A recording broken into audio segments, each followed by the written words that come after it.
आपने दृश्यम पिक्चर में देखा होगा कि किस तरीके से हत्या करने के बाद शव को ज़मीन में गाड़ दिया जाता है और उसके बाद पूरी पिक्चर में पुलिस शव की तलाश करती रहती है लेकिन उसको नहीं मिलता है। लेकिन छत्तीसगढ़ में एक ऐसी घटना हुई है, इस तरीके से साजिश की गई थी दृश्यम पिक्चर की तर्ज पर कि इसको जानकर आप भी हैरान हो जाएंगे। दरअसल संदीप लकड़ा नाम का एक राजमिस्त्री है, वो एक कंस्ट्रक्शन कंपनी में काम करता था। 7 जून को अचानक उसका फ़ोन बंद हो जाता है और उसके बाद 24 घंटे बीत जाते हैं, उसका फ़ोन स्विच ऑफ ही रहता है। तो उसके घर वालों को चिंता होती है।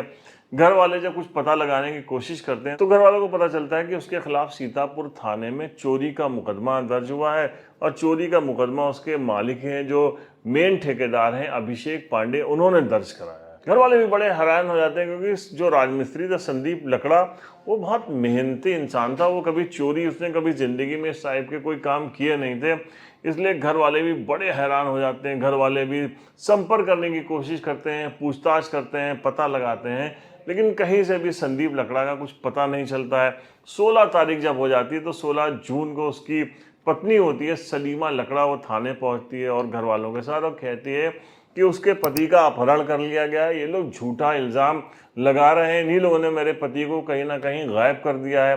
जिसके बाद पुलिस सलीमा लकड़ा की तहरीर पर एक गुमशुदगी का मुकदमा दर्ज कर देती है और ठेकेदार अभिषेक पांडे से पूछताछ करती है। अभिषेक पांडे पुलिस को बताते हैं कि उल्किया एक जगह है, वहाँ पे एक हाई स्कूल का निर्माण हो रहा है, बिल्डिंग बन रही है, वहाँ पे हमारा बहुत सा सामान डंप था। 6/7 की रात में वहाँ से सरिया, सीमेंट और बहुत सारा सामान चोरी हो गया। इस बात का जब हम लोग को पता चला तो सारे कर्मचारियों का कहना था कि ये चोरी के बाद से ही संदीप गायब है और हम सबको शक है कि संदीप ही सारा सामान उठा के ले गया। लिहाजा हमने अगले दिन 8 जून को आपके यहाँ थाने में चोरी का मुकदमा दर्ज कराया। उसके बाद से संदीप का कुछ भी पता नहीं चल रहा है। पुलिस को भी लग रहा था कि ये मामला सही हो सकता है चोरी की वजह से संदीप गायब हो गया हो, क्योंकि उसके खिलाफ मुकदमा दर्ज हो गया है। अब पुलिस पता लगा रही थी, लेकिन इसी बीच पुलिस को लोकेशन भी मिल रही थी, कभी गोवा में तो कभी मुंबई में जो है फ़ोन उसका ऑन होता है, उसके बाद फिर ऑफ हो जाता है। तो पुलिस को भी लग रहा था हो सकता है संदीप भाग गया हो, इन सब जगहों पे वो काम कर रहा है और अब बात करने के लिए अपने घर वालों से या किसी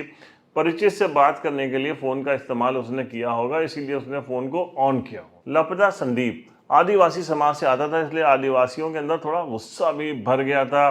धीरे धीरे ये मामला जब ज़्यादा तूल पकड़ने लगा तो अगस्त के महीने में सर समाज आदिवासी संगठन ने बड़ा तगड़ा घेराव किया, सीतापुर थाने का रोड जाम कर दिया, जोरदार प्रदर्शन किया और कहा कि पुलिस की लापरवाही के चलते कुछ पता नहीं चल पा रहा है संदीप का, और जिन लोगों ने उसका अपहरण किया है वो लोग आराम से घूम रहे हैं।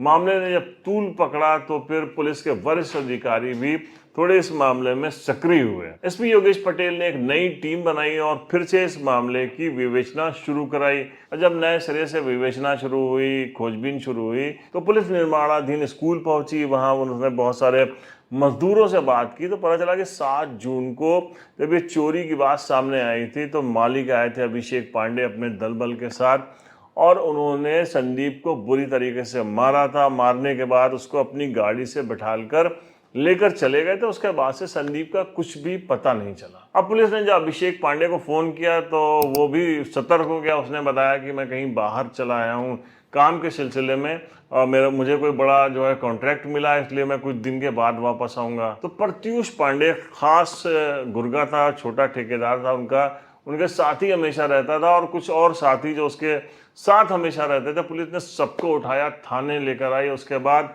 कस के उनको ठोका तो उन्होंने बताया कि हाँ, उस दिन हम लोगों ने मालिक के साथ पिटाई की थी। पिटाई करने के बाद कार में लेके गए थे और मालिक कस के पूछताछ कर रहे थे और खूब पीट रहे थे। पिटाई के दौरान ही अचानक संदीप को कुछ इंटरनल इंजरीज हुई और उसके बाद गाड़ी में ही उसकी मौत हो गई। हम सब परेशान हो गए, क्या किया जाए, लाश को कैसे ठिकाने लगाया जाए। तो मालिक ने एक बड़ी अच्छी योजना बनाई।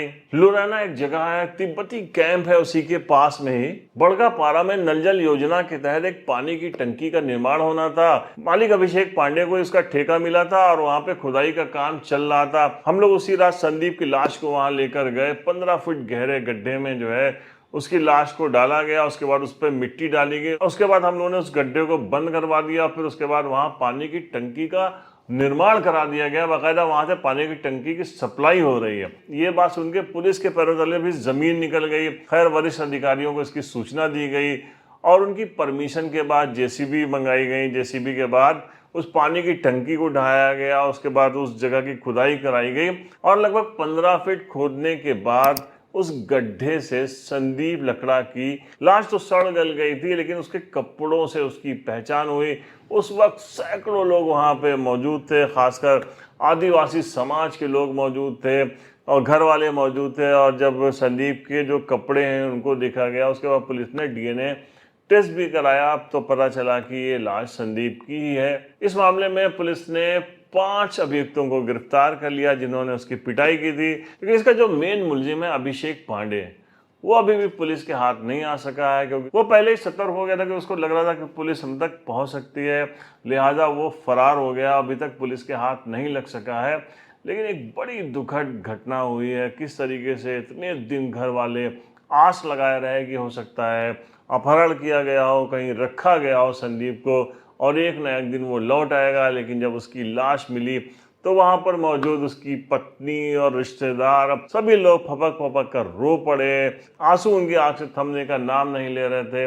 निराशा ने उनको घेर लिया था। एक ऐसा इंसान जो मेहनत करके अपने घर वालों का पेट पालता था, उसकी हत्या कर दी गई, जबकि उसके पास से कोई सामान भी बरामद नहीं हुआ। चोरी किसने की ये भी खुलासा अभी तक नहीं हो सका है, लेकिन चोरी के आरोप में उसकी हत्या कर दी गई और कितने शातिराना तरीके से शव को ठिकाने भी लगा दिया गया। लेकिन पिक्चर होती है और असल जिंदगी में ऊपर वाला भी इंसाफ दिलाने के लिए रास्ते खोल ही देता है। तो आज की केस डायरी में इतना ही है। हम मिलते हैं नेक्स्ट एपिसोड में कोई नई क्राइम स्टोरी के साथ। तब तक के लिए अपना ध्यान रखिए, सतर्क रहिए। जय हिंद।